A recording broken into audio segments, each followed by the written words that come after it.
a maior campanha de fé de todos os tempos. Um templo extraordinário. Deus instituiu o altar e os sacrifícios. O altar representa Deus, o sacrifício representa o sacrificante.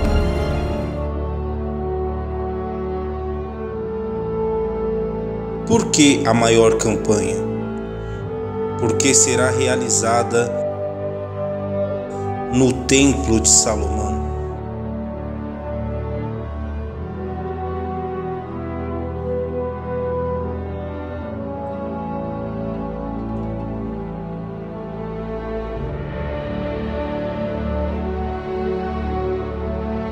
Estarão abertos os meus olhos e atentos os meus ouvidos à oração que se fizer neste lugar.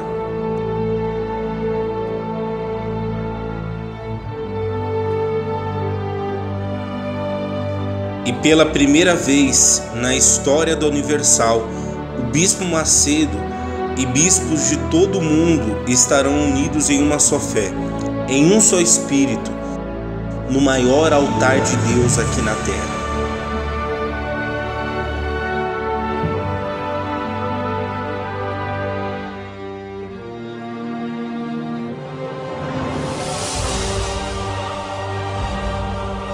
E representando o jejum das causas impossíveis, Pastor Sérgio Luigi.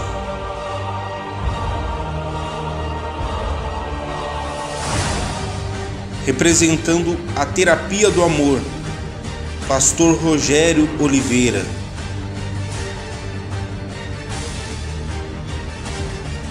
Representando a região de Ermelino Matarazzo, Pastor Leonardo Igesca. Estarão juntos entrando no Templo de Salomão com os pedidos de todo o povo da região de Ermelino Matarazzo. O grande dia 19, o dia do extraordinário.